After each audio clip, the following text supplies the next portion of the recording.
Most welcome in this session. Today we shall discuss the topic CCE और Continuous and Comprehensive Evaluation. इस video में हम बात करेंगे सतत एवं व्यापक मूल्यांकन के कॉन्सेप्ट की। इन ब्रीफ हम डिस्कस करेंगे CCE। चलिए हम बात करते हैं। जब हम बात करते हैं CCE या Continuous and Comprehensive Evaluation, सतत एवं व्यापक मूल्यांकन की, तो एक लेटेस्ट एवेल्यूएशन सिस्टम है जिसके थ्रू हम एंटायर टीचिंग लर्निंग प्रोसेस को एवेल्युएट करते हैं, शिक्षण अधिगम प्रक्रिया का मूल्यांकन करना। ठीक है, अब बात कहाँ से आई आपकी CCE की, सतत एवं व्यापक मूल्यांकन की। तो CCE का सुझाव दिया गया या रिकमेंड किया गया 1986 नई शिक्षा नीति या राष्ट्रीय शिक्षा नीति 1986 में। उन्होंने रिकमेंडेशन दिया कि जो हमारा ओल्ड इवैल्यूएशन सिस्टम है, जो केवल हमारे कॉग्निटिव डोमेन के ऊपर डेवलप था, बच्चे के जो कोर सब्जेक्ट हैं उनका इवैल्यूएशन कर लेना, मतलब बच्चे का मूल्यांकन हो गया, और जो अदर एस्पेक्ट होते थे हमारे को करिकुलर एक्टिविटीज़, उनके ऊपर इम्फेसिस नहीं दिया जाता था। तो यहाँ पर 1986 ने सुझाव दिया कि CCE को इम्प्लीमेंट करना चाहिए और पेन पेपर टेस्ट से हटकर ये जो पेन पेपर टाइप के टेस्ट थे या जो एग्ज़ाम का फियर था उसको कम करना। ठीक है, किसने दिया रिकमेंडेशन? 1986 ने। इसके बाद NCF 2005 राष्ट्रीय पाठ्यचर्या रूपरेखा या नेशनल करिकुलम फ्रेमवर्क 2005 ने क्लियरली स्टेटमेंट दिया कि aim of evaluation should be the attainment of the educational aim and गोल।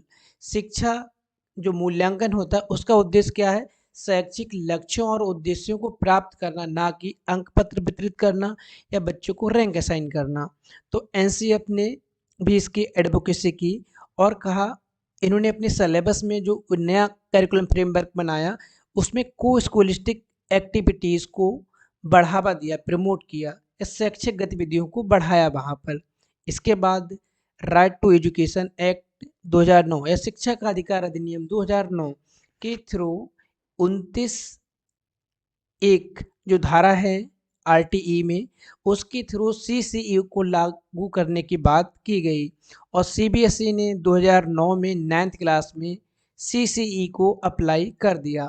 इसके बाद CBSE ने 1 अप्रैल 2010 जब से हमारा राइट टू एजुकेशन अप्लाई हुआ इंडिया में, एप्लीकेबल हुआ, उसके बाद से CCE को एंटायर इंडिया में CBSE के द्वारा इम्प्लीमेंट कर दिया गया। अब हम आगे बढ़ते हैं। ठीक है, अब हम यहाँ पर बात करते हैं कंटिन्यूअस एंड कॉम्प्रिहेंसिव एवेल्युएशन की, कि ये क्या है। सतत एवं व्यापक मूल्यांकन या continuous and comprehensive evaluation school based evaluation system है जो कि राइट टू एजुकेशन शिक्षा अधिकार अधिनियम 2009 के बाद से लागू कर दी गई थी। कॉम्प्रिहेंसिव एंड या कंटिन्यूअस एंड कॉम्प्रिहेंसिव एवेल्युएशन या CCE से जो बच्चों का मूल्यांकन किया जाता था उसके हर एस्पेक्ट के ऊपर अटेंशन पेड किया जाता था, स्कूलिस्टिक एक्टिविटीज़ पर, को स्कूलिस्टिक एक्टिविटीज़ पर, इसके साथ साथ में को करिकुलर एक्टिविटीज़ है उनके ऊपर भी स्ट्रेस दिया गया, उनके ऊपर भी जोर दिया गया। जब हम बात करते हैं स्कूलिस्टिक एक्टिविटीज़ की, तो स्कूलिस्टिक एक्टिविटीज़ में उन सब्जेक्ट की बात करते हैं जो हमारे क्लासरूम या जो हमारे कोर सब्जेक्ट होते हैं, जिसको हम बोल सकते हैं कॉग्निटिव जोन या कॉग्निटिव पक्ष, हमारा संज्ञानात्मक पक्ष। और दूसरा जो हमारा कोस्कुलिस्टिक है उसको हम बोल सकते हैं नॉन कॉग्निटिव। ठीक है, एक गैर संज्ञानात्मक पक्ष। ठीक है, तो कॉन्टिन्यूस जो हमारे यहाँ पे वर्ड है सतत, कॉन्टिन्यूस का यहाँ पे मतलब है कि एवेल्युएशन जो हमारा है वो कंटिन्यू बेस पर चलेगा। कोई यहाँ पर टाइम लिमिट फिक्स नहीं है कि हम क्वार्टरली या 6 मंथ या एनुअल ही बच्चे को चेक करेंगे। यहाँ पर हम बच्चे को टीचिंग लर्निंग प्रोसेस में स्कूल में एडमिशन के बाद से ही उसका एवेल्युएशन स्टार्ट कर देते हैं। वो एवेल्युएशन क्लासरूम में भी होगा, वो एवेल्युएशन खेल मैदान में भी होगा, असेंबली में भी होगा, या जो भी वो शैक्षिक गतिविधियों में इन्वॉल्व हो, मतलब को करिकुलर एक्टिविटीज़, स्कूलिस्टिक एक्टिविटीज़ या हमारा को करिकुलर एक्टिविटीज़ हो, उसके परफॉर्मेंस को भी हम इवेलुएट यहाँ पर करते हैं। ठीक है, दूसरा हमारा इसी में हो जाता है को स्कॉलिस्टिक, जिसके अंदर हम बात करते हैं लाइफ एजुकेशन की। ठीक है, जिसके अंदर हम बात करते हैं वर्क एजुकेशन की। ठीक है, जिसके अंदर हम बात करते हैं विजुअल परफॉर्मिंग की, या इसको हम बोल सकते हैं आर्ट एंड कल्चर एजुकेशन। ठीक है, और जब हम बात करते हैं को करिकुलर एक्टिविटीज़ की, तो यहाँ पर हम एक्टिविटीज़ को इन्वॉल्व करेंगे जो कि हमारी पर्सनालिटी को इन्हेंस करेगी, इसके साथ साथ में उनको डेवलप करेगी। ठीक है, और यहाँ पर जो हमारा कॉम्प्रिहेंसिव था, कॉन्टिन्यूस की तो हमने बात कर ली, जो हमारा रेगुलर बेसिस पर एडमिशन के टाइम हम बच्चे को एवरी टाइम वॉच करते हैं, और अगर कोई वीकनेस है उसको हम आइडेंटिफाई करते हैं और उसको आगे इम्प्रूव करने की कोशिश भी करते हैं, जिससे कि हमारे लर्निंग आउटकम के साथ साथ में बच्चे का पर्सनालिटी का ओवरऑल डेवलपमेंट हो। पर्सनालिटी का डेवलपमेंट का मतलब बच्चे का मेंटल कॉग्निटिव डेवलपमेंट तो होगा ही, इसके साथ साथ में physical, ethical, emotional, social, moral, जितने भी डेवलपमेंटल एस्पेक्ट है सभी को फुलफिल करना।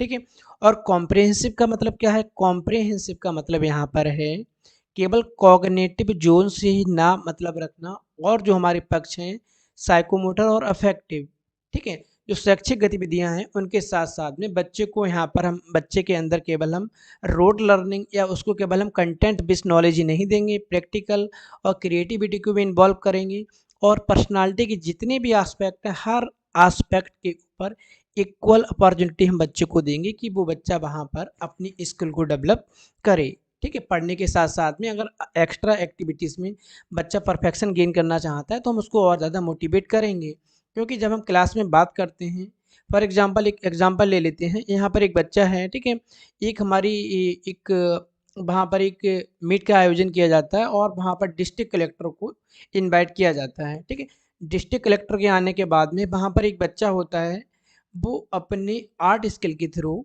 वहाँ पर एट द पॉइंट डीएम का एक स्केच बनाता है और डीएम को वहाँ पर वो देता है। वो देखने के बाद में डीएम उस बच्चे को एप्रिसिएट करता है, इसके साथ साथ में जो उसके टीचर्स होते हैं वो भी बच्चों को वहाँ पर एप्रिसिएट करते हैं। ठीक है, लेकिन एक दिन कैस ऐसा होता है कि उसका जो रिजल्ट है, रिजल्ट आता है कोर सब्जेक्ट में वो बच्चा उस तरह से परफॉर्मेंस नहीं दे पाया जो कि उसका को करिकुलर एक्टिविटीज़ में था वहाँ पे। तो बच्चा वहाँ पे उदास हो जाता है और अपने बारे में सोचने लगता है, और उसके जो टीचर होते हैं वो भी टीचर भी उस बच्चे को डिमोटिवेट करते हैं, लेकिन वहाँ पर एक टीचर होती हैं वो बच्चे की एक्स्ट्रा एबिलिटी को समझती हैं और उसको आगे प्रमोट करते हैं, क्योंकि हर बच्चा क्लास में इक्वल कैरेक्टरिस्टिक्स लेकर पैदा नहीं होता है, इक्वल सबके पास इंटेलिजेंस लेवल नहीं होता है। कोई बच्चा पढ़ने में आगे होगा, कोई बच्चा किसी और एक्टिविटी में आगे होगा, मतलब तरह तरह की जिस जोन में बच्चा स्ट्रांग है हम उस जोन में बच्चे को और ज़्यादा मोटिवेट करेंगे और ज़्यादा उसको आगे प्रोसीड करेंगे। तो ये हमारा कॉन्टीन्यूस कॉम्प्रिहेंसिव का फ्लो चार्ट है, जहाँ पे हम स्कूलिस्टिक एबिलिटीज़ हैं उनको हम कैसे असिस्ट करेंगे, उनको हम असिस्ट करेंगे। स्कूलिस्टिक का सीधा सा मतलब क्लासरूम में, क्लासरूम में हम बच्चे को असिस्ट करते हैं फॉर्मेटिव नेचर में और समेटिव नेचर में। फॉर्मेटिव का मतलब यहाँ पर क्विज के थ्रू, प्रेजेंटेशन के थ्रू, या हम कोई लेक्चर पढ़ा रहे हैं और एट द पॉइंट हम चेक करना चाहते हैं कि बच्चे ने कितना गेन किया और हमने बच्चे से क्वेश्चन वहाँ पर कर दिया। ठीक है, यहाँ पर असाइनमेंट, प्रेजेंटेशन, क्विज, ठीक है, या यूनिट टेस्ट जो हमारे होते हैं वो फॉर्मेटिव में आते हैं। और समेटिव की जब हम बात करते हैं तो समेटिव हमारा वो होता है जहाँ पर हम टर्मिनल एग्ज़ाम लेते हैं जिसके बाद रिजल्ट डिक्लेयर करना होता है। फॉर्मेटिव में अगर बच्चे के पास कोई वीकनेस है तो हम उसको इम्प्रूव करके उसको हम और ज़्यादा रेमेडियल टीचिंग के थ्रू हम उसको मैनेज कर सकते हैं। लेकिन समेटिव में फाइनल रिजल्ट आता तो यहाँ पर अगर कुछ हमारी टीचिंग लर्निंग प्रोसेस गड़बड़ाई होती तो उसको मैनेज नहीं कर सकते हैं। फॉर्मेटिव जो है हमारा वो है प्रोसेस का एवेल्यूएशन, ठीक है, और जो सबमेटिव है वो हमारे प्रोडक्ट का एवेल्यूएशन। कहने का मतलब अगर प्रोसेस के दौरान, प्रक्रिया के दौरान हम बच्चे की वीकनेस को आइडेंटिफाई करेंगे तो हम उनको दूर कर पाएंगे, लेकिन पूरा प्रोसेस हो जाने के बाद, एग्ज़ाम हो जाने के बाद अगर हम उन चीज़ों को आइडेंटिफाई कर भी लेंगे तब भी हम कुछ नहीं कर सकते, क्योंकि ऑलरेडी यूनिवर्सिटी या कॉलेज ने रिजल्ट डिक्लेयर कर दिया। ठीक है, तो यहाँ पर हम फॉर्मेटिव समेटिव को एक लाइन में समझ लेते हैं, और फॉर्मेटिव समेटिव का जो हमारा डिटेल में वीडियो ऑलरेडी अपलोडेड है, जिसका लिंक आपको डिस्क्रिप्शन बॉक्स में दे दिया जाएगा, ऊपर आई बटन में पिन कर दिया गया, वहाँ पे आप फॉर्मेटिव समेटिव को बहुत अच्छे से समझ सकते हैं। इस जो हमारे को स्कूलिस्टिक एक्टिविटीज़ हैं, ठीक है, को स्कूलिस्टिक एक्टिविटीज़ में हम यहाँ पर ले लेंगे किसको, यहाँ पर हम इंक्लूड करेंगे जो हमारा ड्राइंग, पिक्चर, कलरिंग, डेकोरेटिंग जो हमारी होती हैं, और singing, dance, music, dramatization, play, role play, इस तरह की जो चीज़ें होती हैं। हेल्थ एजुकेशन की हम बात कर लेते हैं, पार्टिसिपेटिंग विद इंटरेस्ट, गेम्स में इन्वॉल्व होना, योगा, मेडिटेशन, फिजिकल डेवलपमेंट के लिए पर्सनल हाइजीन को हम प्रमोट करते हैं वहाँ पर, और बच्चे के जो गुड हैबिट्स होती हैं वो हम डेवलप करने की कोशिश यहाँ पर करते हैं। मतलब तो इस तरह से हम यहाँ पर बच्चे के ऊपर सीसीई में जितना ध्यान हम स्कूलिस्टिक एक्टिविटीज़ या जो हमारी शैक्षिक गतिविधियाँ होती है उतना ध्यान हम दूसरी चीज़ों पर भी देते हैं, जो कि हमारी को स्कूलिस्टिक गैर संज्ञानात्मक बोल सकते हैं, या हम सह शैक्षिक अनुक्रियाएँ बोल सकते हैं, और को करिकुलर का मतलब पाठ्यसहगामी क्रियाएँ, ठीक है। तो यहाँ पर हमारा एक बार आप फॉर्मेटिव समेटिव को देख लेंगे तो वहाँ पे आप चीज़ों को समझ जाएंगे, ठीक है। आगे हम बढ़ लेते हैं यहाँ पर थोड़ा सा। ये हमारा है स्कूलिस्टिक असेसमेंट, जो हमारा क्लासरूम, ठीक है, जो हमारा कॉग्निटिव जोन है उसको हम किस तरह से असेस करेंगे। तो यहाँ पर हम दो टर्म में डिवाइड कर देंगे, फर्स्ट एंड सेकंड। तो हम यहाँ पर पहला फॉर्मेटिव असेसमेंट करेंगे जिसमें हम क्विज, डिबेट, डिस्कशन, ठीक है, प्रोजेक्ट, यूनिट टेस्ट के थ्रू हम बच्चों को यहाँ पर चेक करते हैं। फॉर्मेटिव 1 में आपने चेक किया, बच्चे की कुछ वीक जोन आपको आइडेंटिफाई हुए, आपने उनको रेमेडियल टीचिंग दी, उपचारात्मक शिक्षण दिया, उनके ऊपर एक्स्ट्रा पे अटेंशन दिया, उनको समझाने के लिए आपने और प्रयास किए, ठीक है। नेक्स्ट में कुछ इम्प्रूवमेंट होगा।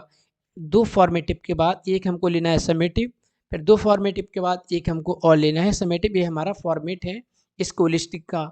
और हमारा को स्कूलिस्टिक वाला जो है, जहाँ हमने बात की थी, कौन सा, को स्कूलिस्टिक, जो हमारा यहाँ पर ऑलरेडी मेंशन है, ठीक है। तो को स्कूलिस्टिक में हम क्या करते हैं, को स्कूलिस्टिक में हम यहाँ पर हम बच्चों को इवेलुएट करते हैं फॉर्मल वे में ना कर कर, यहाँ पर नंबर असाइन नहीं करते, क्योंकि यहाँ पर क्या होता है स्कूलिस्टिक में यहाँ नंबर असाइन किए जाते हैं, बच्चे का हम मेजरमेंट करते हैं, और यहाँ पर हम बच्चे को ग्रेड देते हैं, ठीक है, ग्रेड, या जिसको हम बोल सकते हैं इनफॉर्मल असेसमेंट, ठीक है। एक हमारा फॉर्मल असेसमेंट जहाँ पर हम फॉर्मेटिव समेटिव के थ्रू करते हैं, एक हमारा होता है इनफॉर्मल असेसमेंट, ठीक है। और आगे हमारा जो एक रिजल्ट रहता है जो हमारा सीसीई के थ्रू बनता है, तो यहाँ पे ऑलरेडी आप देख रहे हैं, पहला यहाँ पे दिया गया फॉर्मेटिव 1, फॉर्मेटिव 2, फिर फॉर्मेटिव 3, फॉर्मेटिव 4, ठीक है। ये हम जिसको बोलते हैं रचनात्मक मूल्यांकन। तो यहाँ पर देख रहे हैं दो फॉर्मेटिव के बाद एक समेटिव यहाँ पर दिया गया है, फिर लास्ट के दो फॉर्मेटिव के बाद एक लास्ट समेटिव यहाँ पे दिया गया है, और इनको मिलाने के बाद हमने यहाँ पर रिजल्ट बनाया, ठीक है। फॉर्मेटिव में अगर बच्चे के अंदर, बच्चे की टीचिंग लर्निंग प्रोसेस में कोई प्रॉब्लम्स हैं तो उसको दूर किया जा सकता है, लेकिन समेटिव में ऑलरेडी रिजल्ट डिक्लेयर होता है, तो हम वहाँ पर इन चीज़ों को इम्प्रूव नहीं कर सकते हैं, ठीक है। तो मैं जो हमारा टॉपिक था सीसीई में हमारा मेन यही था कि जो हमारा ये फ्लो चार्ट बना हुआ है, इतनी चीज़ें हमारी इन्वॉल्व रहती हैं सीसीई में। और जो हमारा फॉर्मेटिव समेटिव वाला वीडियो है ऑलरेडी लिस्टेड है, इसके साथ साथ में एनसीएफ 2005 लिस्टेड है, और आरटीई भी यहाँ पर आपका लिस्टेड है जहाँ पर इसकी बात की गई थी, ठीक है। तो नेक्स्ट वीडियो में हम मिलेंगे नए टॉपिक के साथ में। यहाँ पर बस शॉर्ट ब्रीफ इंट्रोडक्शन था सीसीई का। Thank you.